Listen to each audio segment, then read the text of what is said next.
CATV is proudly presented by Toyota.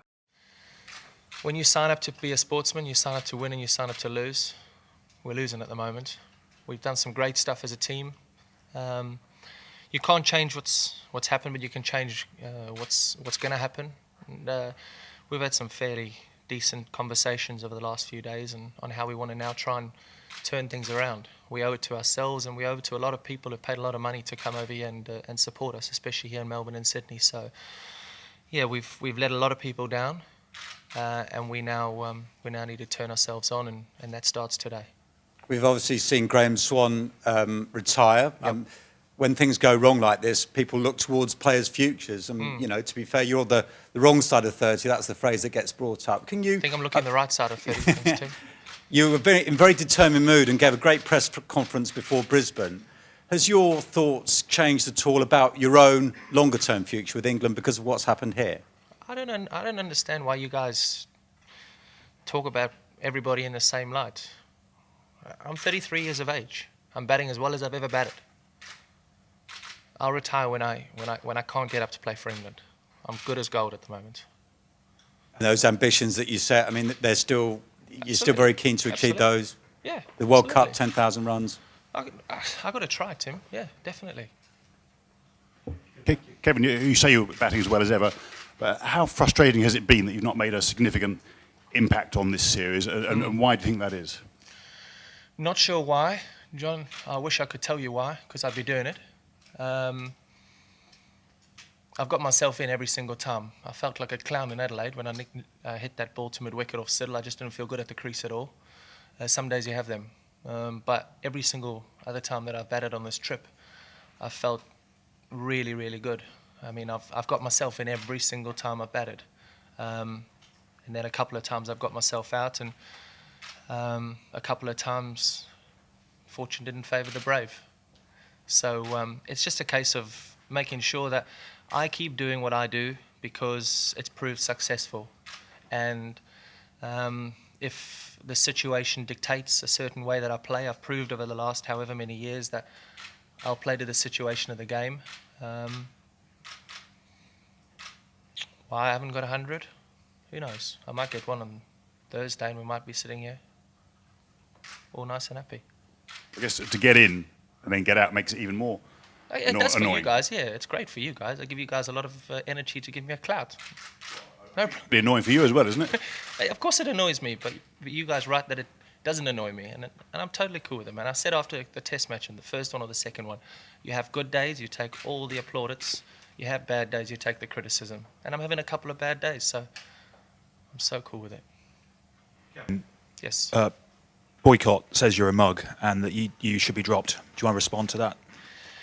I have the greatest admiration for Jeffrey Boycott for what he achieved for England, but I think the way Jeffrey played and the way I play are totally different. It's been suggested that Graham was referring to you when he referred to certain players, not knowing how far up their backsides they are. He's denied that, clearly, strongly. Do you think he was referring to you, though? Have you been on the boundary? You should come and field with me on Thursday or Friday and come and see what I get called on the boundary. There's a lot worse things I've been called, mate. But yesterday was a family day, and I'm not giving any energy to what happened yesterday. The only energy I've got on this tour left in me is for Melbourne on the 26th, training today, training tomorrow, and Sydney. Your general response to him retiring mid-series? Everybody makes decisions. They all make their own decisions. He's a 34-year-old grown man. He's had a fantastic career for England. It gives Monty Panesar an incredible opportunity to now become a great bowler. And you guys all know what I think of left-arm spinners. Kevin, you said a couple of times fortune didn't favour the brave. And a couple of your teammates have said, look, that's the way Kevin plays. He's playing his shots. He's made a lot of big scores playing that way. Have you been reassured by the coach and or the captain to keep playing your style of game? And also, the next Ashes seems to be coming around quite quickly. Is that something that's in your horizon now, that in your future We've been list of hurt, goals? yeah. We've been hurt big time here. And I remember when we hurt the great Australian side in 2005, they waited for another season to have us at home, and they gave us a good old battering. So, yeah, we're hurting. Deep down, we are hurting as international sportsmen, as proud sportsmen. and as sportsmen who have achieved a hell of a lot over the last 4 or 5 years. So I think, first of all, we live for now. Now is Boxing Day and Sydney, and then we can plan to try and hopefully avenge and bring the little urn back to London, but it's such a long way away. Kevin, how do you compare the team spirit on this Ashes tour to the ones on the other 2 Ashes tours you've been in Australia? When you win, it's great. When you lose, it's not. It's simple. You ask any sports player, you ask any sports coach, you ask anybody. When you win, it's great. When you lose, it's not. There's nothing you can do about it. So team spirit's not great at the moment then? Well, I actually don't think it's too bad. We've all got our families here, and it's Christmas. And the boys have got all their kids running around, and I think it's not bad at all. And I do think that this team acknowledges that we need to play a lot better this week, because we owe it to ourselves and we owe it to a lot of people who paid a lot of money to come and watch us. Kevin, this team's been together a long time and had a lot of success. Yep. How confident are you that it can come back from this and have more success again, or do you think this is the start of a natural cycle where the team will be renewed? I don't know. I can't tell you what's going to happen in the future. I haven't got a clue. I think we've proved that we're world-class players. You don't play 3 test matches and become horrendous cricketers. You don't turn up on an Australian tour and lose 4-0, 5. What did we lose last time? 5-0, and never have a good day in your career again. I know. I lost you 5-0 in 2006, 2007. I've had some incredible days. Cook, Bell. We've had some incredible days after. So, what's going to happen? I don't know, mate. I haven't got a clue what's going to happen, but I know, and that's what keeps a smile on our face. The guys that were here in 2006, 2007 know that good things do happen. Sun comes up, you leave, you go home, and you turn things around, because we wake up every day wanting to improve, and that is exactly what's happening in that dressing room. Kevin. Yes, sir. Someone's going to ask you this, so I'll do it. What do you make of Graham Swan's gran saying the reason why he's home is because of nasty comments made by a certain Australian player? Excuse me? Graham Swan said that he's what? Graham Swan's grandma said nasty comments were made by an Australian player were the reason for him heading home. I only speak about what I know. I haven't heard of those, and my interest levels in yesterday are less than 0. I'm just going to read the quote here if you want to get up to date with the story. The grandmother's... No, I've got no interest. No interest.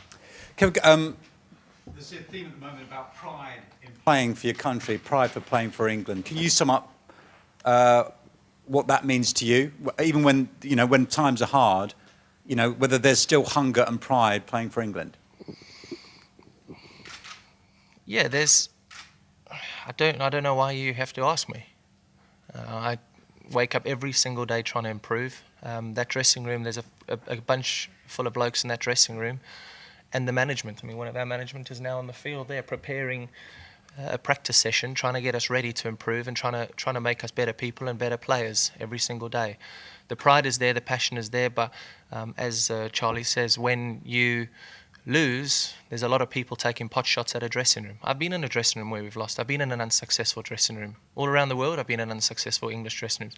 I've also been in real good dressing rooms, and the way these guys are taking it now are actually taking it really well. We know that we're letting ourselves down. We know that we're not playing the cricket that we should be playing.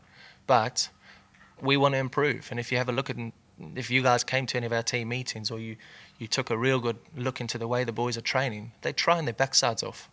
Some days it wins, some days it works, some days it doesn't. That's what you sign up for in sport. Can't always win, mate. Last one. Kevin, do you expect Stuart Broad to play on Boxing Day?